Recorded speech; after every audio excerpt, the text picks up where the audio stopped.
कहानी की शुरुआत में हमें समुद्र के बीच एक जहाज दिखाया जाता है जिस पर कई लोग मौजूद थे। उसी जहाज पर एक छोटी बच्ची जिसका नाम एमा था, जो जहाज के किनारे मुंह लटकाए खड़ी थी। तभी उसके पिता जिसका नाम कॉन्ग था, वह अपनी बेटी के पास आता है और उसे एक छोटे से गिफ्ट में एक वॉकी टॉकी देता है, जिसे देखकर एमा थोड़ी मुस्कुरा देती है। इसके बाद वहाँ मौजूद सभी लोग समुद्र में मछलियाँ देखने लगते हैं जो कि तेजी से वहाँ से भाग रही थी। वह सभी मछलियाँ किसी मॉन्स्टर को देखकर वहाँ से भाग रही थी। इसी दौरान वह मॉन्स्टर जहाज की तरफ बहुत तेजी से बढ़ रहा था। तभी जहाज पर रेड सिग्नल आना शुरू हो जाता है, जिसे देखकर जहाज के अंदर मौजूद कैप्टन घबरा जाता है। सब लोग जहाज पर एक दूसरे से बातें ही कर रहे थे कि तभी वह बड़ा क्रिएचर जहाज से टकरा जाता है और जहाज एक तरफ से उल्टा हो जाता है, जिस वजह से वहाँ सब लोग पानी में डूबने लगते हैं। अगले ही पल हमें समुद्र के किनारे कोंग को दिखाया जाता है जो वहाँ बेहोश पड़ा था। तभी उसके पास एक आदमी आकर उसे उठाता है और जब कोंग होश में आता है तो वह देखता है कि वहाँ सभी लोग बेहोश पड़े हैं, लेकिन उसे वहाँ उसकी बेटी कहीं दिखाई नहीं देती। ये देखकर कोंग जोर जोर से चिल्लाकर अपनी बेटी को पुकारने लगता है। तभी उसे उसकी बेटी का रेडियो मिलता है। उसमें उसकी बेटी की आवाज आती है, लेकिन तभी अचानक रेडियो से उसकी बेटी की आवाज आना बंद हो जाती है। अब कोंग को पता चलता है कि वह इस जगह अकेला नहीं है, बल्कि दूसरे किनारे पर भी बहुत सारे लोग हैं। यह देखकर वहाँ मौजूद सभी लोग उन्हें बुलाते हैं, लेकिन इसी बीच कोंग को अपनी बेटी दिखाई देती है। ये देखकर कोंग उसे लेने जाता है, लेकिन तभी उसका दोस्त उससे कहता है कि वहाँ कुछ हिल रहा है, जिसे देखकर वहाँ मौजूद सभी लोगों की आंखें फटी की फटी रह जाती हैं, क्योंकि वहाँ पर एक बहुत बड़ा मॉन्स्टर सांप उनकी तरफ बढ़ रहा था। और तभी वो विशाल सांप सभी लोगों को बहुत ऊपर उछाल देता है, साथ ही बहुत से लोगों को खा जाता है। यह देखकर कोंग तुरंत अपनी बेटी को बचाने के लिए भागता है, लेकिन इसी दौरान उसका दोस्त आकर उसे रोक देता है और जब कोंग पीछे मुड़कर देखता है तो वह बड़ा सांप उसकी बेटी को खा जाता है और वह सांप वहाँ से जंगल की तरफ चला जाता है। ये देखकर कोंग बहुत बुरी तरह से रोने लगता है, क्योंकि उसकी बेटी को वह विशाल सांप उसके सामने खा गया था और वह उसे बचा नहीं सका। तभी उस रेडियो से कुछ आवाजें सुनाई देती हैं। अब उसे यकीन हो जाता है कि उसकी बेटी अभी भी जिंदा है और वह जंगल में जाने के लिए आगे बढ़ता है, लेकिन वहाँ कुछ लोग उसे जंगल के अंदर जाने से मना करते हैं। इसी दौरान वहाँ मौजूद एक आदमी उसके साथ जंगल में जाने के लिए तैयार हो जाता है। फिर कुछ और लोग भी उनके साथ जाने के लिए तैयार हो जाते हैं और वहाँ के 6 लोग जंगल के अंदर चले जाते हैं। पीछे मौजूद लोग उनसे कहते रहते हैं वापस आ जाओ, नहीं तो मारे जाओगे, लेकिन उन्होंने उनकी एक नहीं सुनी। तभी वहाँ एक आदमी रेस्क्यू टीम को कॉल करने की कोशिश करता है, लेकिन उनकी बदकिस्मती यह थी कि वहाँ सिग्नल नहीं था, जिसकी वजह से कॉल नहीं लग पाती। तभी अचानक सब लोग डर जाते हैं, क्योंकि उनका एक साथी वहाँ से गायब हो चुका था। तभी एक अजीब चीज एक आदमी को वहाँ से खींचकर जंगल के अंदर ले जाती है। ये देखकर सभी लोग डर कर वहाँ से भाग जाते हैं, लेकिन एक आदमी अभी भी वहीं खड़ा रहता है। तभी वह मॉन्स्टर उसे भी जंगल के अंदर खींच लेता है। दूसरी तरफ सभी साथी लोगों को ढूंढने के लिए जंगल के अंदर भागते जाते हैं। इधर वह बड़ा सांप वापस अपनी गुफा में आता है और सभी लोगों को अपने पेट से निकालकर बाहर फेंक देता है। फिर दोबारा अपने शिकार के लिए वहाँ से चला जाता है। तभी अचानक जहाज के कैप्टन को होश आ जाता है। कैप्टन बाहर निकलने का रास्ता ढूंढता है, लेकिन वहाँ से बाहर निकलना नामुमकिन था, क्योंकि वहाँ से बाहर जाने का कोई रास्ता नहीं था और उस सांप की गुफा भी जंगल के बीचों बीच थी। कैप्टन सभी लोगों को होश में लाता है और सभी लोग एक एक करके होश में आने लगते हैं। तभी कैप्टन कोंग की बेटी एमा को देखता है, जिसकी अभी भी सांसें चल रही थी। अचानक उसे भी होश आ जाता है, लेकिन उनकी बदकिस्मती यह थी कि वहाँ उस बड़े सांप के बहुत सारे बड़े बड़े अंडे रखे हुए थे। कैप्टन उन अंडों को देखकर उन पर हाथ रखने ही वाला था कि तभी एमा उसे ऐसा करने से मना कर देती है, क्योंकि वह अंडे कभी भी फट सकते थे और उनमें से सांप के बच्चे निकल सकते थे। ये सुनकर वहाँ मौजूद सब लोग डरने लगते हैं, क्योंकि उन अंडों में से बच्चे कभी भी निकल सकते थे। तभी वहाँ एक बूढ़ा आदमी एक पत्थर उठाकर एक अंडे को तोड़ देता है। वो सोचता है कि अगर इन अंडों को समय से पहले तोड़ दिया जाए तो सांप अंदर ही मर जाएंगे, लेकिन उस अंडे को तोड़ते ही उसमें से एक सांप का बच्चा बाहर निकलने लगता है। यह देखकर सब लोगों की आंखें फटी की फटी रह जाती हैं, क्योंकि अब उनकी जान खतरे में पड़ चुकी थी। यह देखकर सब लोग तुरंत एक बड़े पत्थर के पीछे जाकर छुप जाते हैं और वह सांप का बच्चा भी अंडे से निकलकर उनकी तरफ बढ़ने लगता है। वो उन पर हमला करने ही वाला था कि तभी उसे वहाँ एक लड़की दिखाई देती है जो जमीन पर पड़ी हुई थी और मदद के लिए पुकार रही थी। इसलिए वह सांप उसकी तरफ जाता है और उसे वहीं खा जाता है। दूसरी तरफ यह लोग अभी भी जंगल के बीच फंसे हुए थे और उन्हें अभी तक न तो वह विशाल सांप मिला था और न ही उनके गुम हुए साथी, इसलिए वह सभी कुछ देर के लिए आराम करने बैठ जाते हैं। इधर आइवार एक पेड़ को काटता है और उसमें से एक ब्लैक कलर का लिक्विड निकलना शुरू हो जाता है। इसी दौरान वहाँ एक आदमी माचिस की तिल्ली जलाता है और जलते ही वह तिल्ली उस काले लिक्विड पर जा गिरती है और वहाँ अचानक आग लग जाती है। ये देखकर इवार तुरंत फायर एक्सटिंग्विशर से उस आग को बुझा देता है। अब आग तो बुझ जाती है, लेकिन वहाँ धुएं की वजह से कोंग का सिर चकराने लगता है और उसे बहुत तेज चक्कर आने लगते हैं और तभी वहाँ खड़े उसके सभी साथी उस पर हंसने लगते हैं और अचानक उसे वही विशाल सांप दिखाई देता है। इसी दौरान अचानक से उसकी बेटी उसके सामने आ जाती है और उससे कहती है कि पापा, मुझे तुमने उस बड़े सांप से क्यों नहीं बचाया। और तभी वह बड़ा सांप आकर कॉन्ग को पकड़ लेता है और वह उसे खाने ही वाला होता है कि तभी आइवार उसके ऊपर पानी फेंकता है और उसे होश आ जाता है। पर यह उसका इल्यूजन था। दरअसल वह काले कलर का लिक्विड पेड़ों के बीच से निकलता है और उसके निकलते ही उसकी जानलेवा गैस उसके आसपास मौजूद लोगों को अपने काबू में कर लेती है, जिससे कि लोगों को हेलुसिनेशन होती है। तभी वह दोनों पीछे मुड़कर देखते हैं तो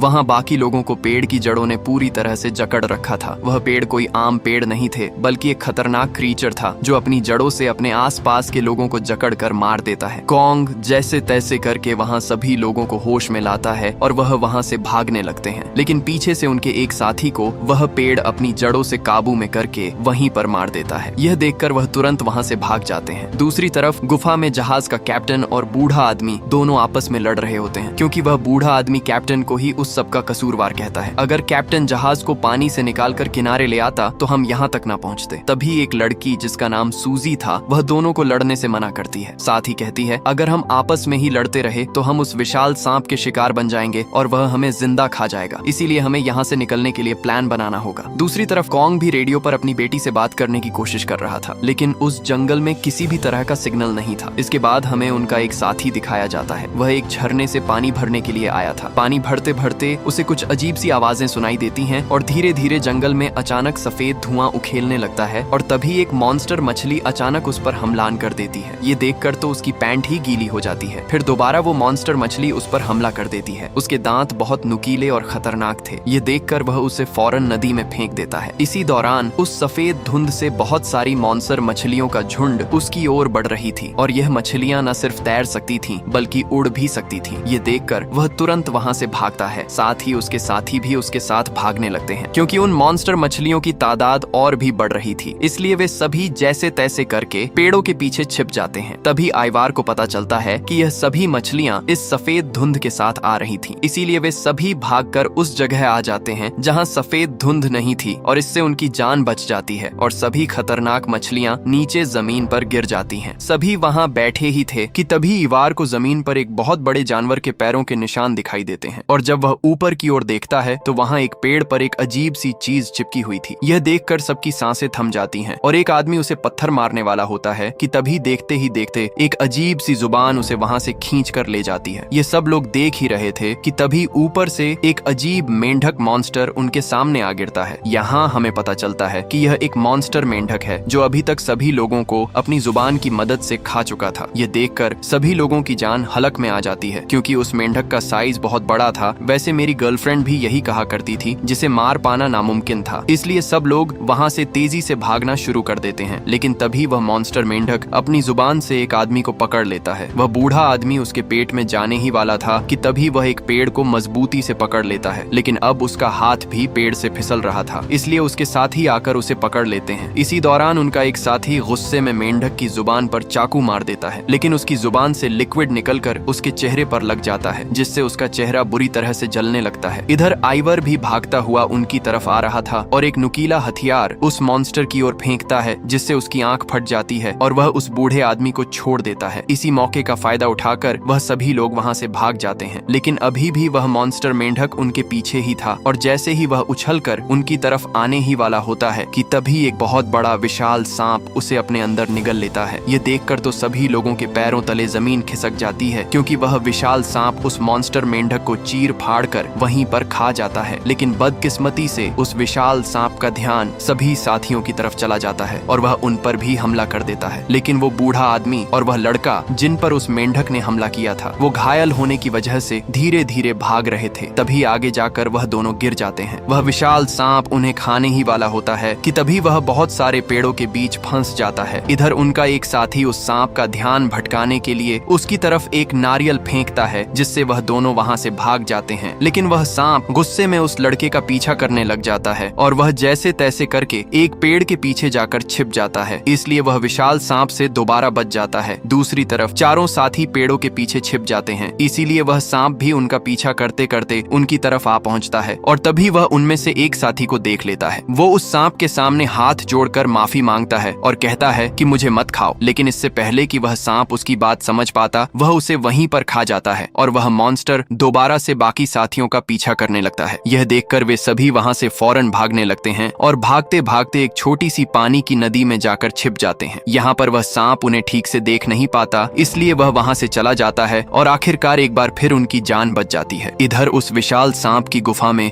वह बूढ़ा आदमी बाहर निकलने की कोशिश करता है, लेकिन उसकी कोशिश नाकामयाब हो जाती है। तभी अचानक से जमीन हिलने लगती है। यह देखकर वे सभी मरने का नाटक करके वहां लेट जाते हैं ताकि वो विशाल सांप उनका कोई नुकसान न पहुंचा सके। वो सांप अपनी गुफा में उन्हीं दो लोगों को फेंकता है जिन्हें कुछ देर पहले ही उसने निगला था। तभी वह देखता है कि उसका एक बच्चा वहां मरा पड़ा हुआ था। यह देखकर उस सांप का गुस्सा भर जाता है और वह गुस्से में दोबारा उन्हीं लोगों के पीछे चला जाता है। इसलिए वह सभी लोग वहां से निकलने की कोशिश करते हैं, लेकिन तभी वहां उस विशाल सांप के बाकी अंडे टूटने लगते हैं, क्योंकि कुछ ही देर में बाकी अंडों में से सांप के बच्चे निकलने वाले थे। और तभी एक अंडे में से एक सांप का बच्चा बाहर निकल आता है। यह देखकर सभी वहां से भागने लगते हैं, लेकिन इधर कॉन्ग की बेटी भाग नहीं सकी और वह सांप के बहुत करीब थी। इसी दौरान कॉन्ग की बेटी उसके सिर पर हाथ रखती है और आगे से वह सांप उसका कुछ नहीं करता। दरअसल कॉन्ग की बेटी ने उस जहाज पर एक बुक में पढ़ी थी कि पैदा हुआ सांप का बच्चा आसपास किसी को भी पाता है तो वह उसे अपनी माँ समझ लेता है। इसीलिए वह सांप भी उसे अपनी माँ समझ रहा था, पर उसे कोई नुकसान नहीं पहुंचाता। वह तुरंत वहां मौजूद एक आदमी को अपने काबू में कर लेता है और उसे वहीं पर मार देता है। वहीं वह बूढ़ा आदमी जैसे तैसे करके गुफा से बाहर निकल जाता है, लेकिन बाकी अपने साथियों को बचाए बिना ही वहां से भाग जाता है। इधर जंगल में सभी साथी गुम हुए लोगों को ढूंढते ढूंढते एक जगह पहुंच जाते हैं, जहां उन्हें एक अजीब सा घर दिखाई देता है और वह सीधे उस घर के अंदर चले जाते हैं। अंदर जाते ही उन्हें कुछ केमिकल की बोतलें दिखाई देती हैं और यहाँ उन्हें पता चलता है कि यह घर बहुत साल पहले एक एक्सपेरिमेंट लैब हुआ करता था और बहुत सारे जानवरों की तस्वीरें भी दिखाई देती हैं जिन पर एक्सपेरिमेंट किए गए थे और इसीलिए यहाँ के सभी जानवर बड़े बड़े मॉन्स्टर में बदल चुके थे। इसी बीच उन्हें वहाँ एक रेडियो मिलता है और वह तुरंत रेस्क्यू टीम को खबर पहुँचाने की कोशिश करते हैं, लेकिन वो रेडियो बहुत पुराना था और ठीक से काम भी नहीं कर रहा था। तभी उन्हें बाहर से किसी के आने की आवाज सुनाई देती है और वह तुरंत छिप जाते हैं, लेकिन यह तो वही आदमी होता है जो उस विशाल सांप की गुफा से निकलकर भागा था। यहाँ कॉन्ग अपनी बेटी के बारे में पूछता है कि मेरी बेटी कहाँ है। इस पर वह बूढ़ा आदमी बताता है कि सब लोग मारे जा चुके हैं और सबको वह विशाल सांप खा चुका है। यह सुनकर कॉन्ग अंदर से पूरी तरह टूट जाता है और वह अपनी बेटी को ढूंढने के लिए जाने लगाता है, लेकिन उसका साथी इवार उसे जाने से रोक लेता है। अगली सुबह कॉन्ग नींद से उठकर बैठा ही था कि तभी उसे रेडियो पर हेलीकॉप्टर की आवाज सुनाई देती है, इसलिए वह खुले मैदान में आकर आवाजें लगाते हैं, लेकिन वह हेलीकॉप्टर उन्हें देख नहीं पाता और वहां से चला जाता है। इसी दौरान कॉन्ग के रेडियो पर उसकी बेटी की आवाज सुनाई देती है, जिसे सुनकर वह सभी को बताता है कि अभी भी सब लोग जिंदा हैं, लेकिन वह बूढ़ा आदमी अपना झूठ छुपाने के लिए उसे पागल बोलता है और कहता है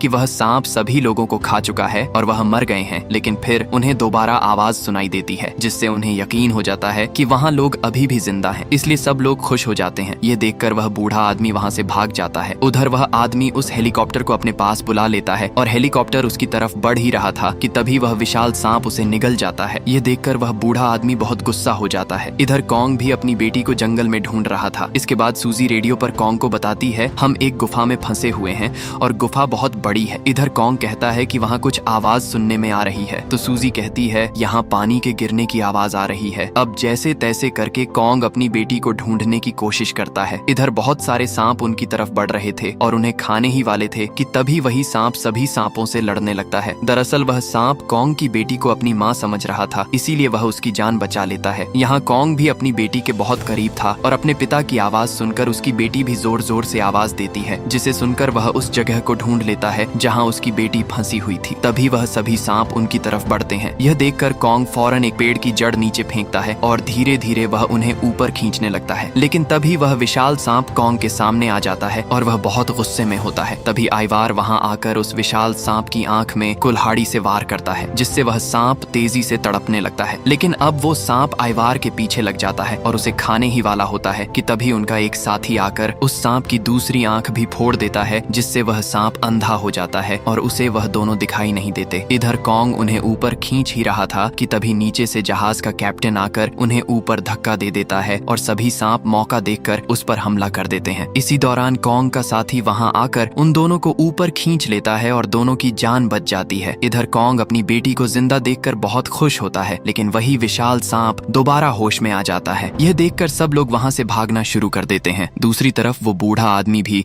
अपनी जान बचाकर जंगल से बाहर निकलने ही वाला था, लेकिन बदकिस्मती से वह आदमी उसी विशाल विशाल सांप की गुफा में जा गिरता है जहाँ से वह पहले भाग निकला था। और तभी वहाँ सभी सांप उसकी तरफ बढ़ते हैं और उसे वहीं पर मार देते हैं। इधर सभी साथी जंगल से बाहर निकल जाते हैं। तभी ईवर सबसे कहता है हमें अलग अलग भागना होगा, नहीं तो हम सब मारे जाएंगे। इसीलिए कॉन्ग वहाँ से दूसरी तरफ भाग जाता है, लेकिन ईवर और उसका साथी उस विशाल सांप से लड़ने का फैसला करते हैं। तभी ईवर भागते हुए उस सांप को बीच से काट देता है, लेकिन वह सांप भी इतना ताकतवर था कि उसे जरा सा भी फर्क नहीं पड़ता। वह सांप ईवर को खाने ही वाला होता है कि तभी उसका साथी आकर उसे बचा लेता है और दोनों अपनी जान बचाकर सीधा जंगल की ओर भागना शुरू कर देते हैं। दोनों भागते हुए उसी जगह आ जाते हैं जहाँ वो काला लिक्विड निकल रहा था, लेकिन उस सांप को समझ आ जाता है कि यह उसके लिए फैलाया हुआ एक जाल है, इसलिए वह वहाँ से वापस चला जाता है। इसलिए कॉन्ग भी अपनी बेटी से कहता है तुम दोनों भी यहाँ से दूर भाग जाओ, क्योंकि अब मुझे उनकी मदद करनी होगी। इसलिए कॉन्ग भी उनकी मदद करने के लिए वहाँ से जंगल की ओर भागता है, लेकिन इसी बीच आइवर उसे जोर जोर से कहता है कि यहाँ से भाग जाओ। और तभी कॉन्ग पीछे मुड़कर देखता है तो वह सांप उसकी बेटी के पीछे खड़ा था और वह वहीं पर उसे अपने अंदर निगल जाता है। अब यहाँ कॉन्ग गुस्से से बिल्कुल लाल हो जाता है और वह गुस्से में उस सांप को खत्म करने के लिए उसकी ओर भागता है। कॉन्ग उसके पूरे शरीर पर कट लगा देता है, पर वह ताकतवर सांप उसे नीचे गिरा देता है। तभी वह विशाल सांप कॉन्ग को खाने ही वाला होता है कि तभी ईवार अपने हाथ में आग पकड़े उसका ध्यान अपनी ओर कर लेता है और सीधे जंगल की तरफ भाग जाता है। ईवार भागते भागते फिर से उसी जगह पहुंच जाता है जहां बहुत सारा जहरीला लिक्विड पड़ा था। जैसे ही वह विशाल सांप उस लिक्विड के करीब आता है तो ईवाट मौके का फायदा उठाकर वहां आग फेंक देता है, जिससे वह विशाल सांप बहुत बुरी तरह से जलना शुरू हो जाता है। वह अपनी जान बचाने के लिए जंगल से बाहर भागता है, लेकिन तब तक देर हो चुकी थी और वह विशाल सांप वहीं पर मारा जाता है। और इसी प्रकार से वो लोग उस सांप का गेम बजा देते हैं। इसी बीच कॉन्ग और उसके साथी सांप का मुंह खोलकर कॉन्ग की बेटी को बाहर निकाल लेते हैं, लेकिन उसकी बेटी पूरी तरह से बेहोश हो चुकी थी। सबको लगा कि अब कॉन्ग की बेटी इस दुनिया में नहीं रही। ये सुनकर कॉन्ग बहुत बुरी तरह से रोने लगता है, लेकिन तभी एक चमत्कार होता है और कॉन्ग की बेटी जिंदा हो जाती है।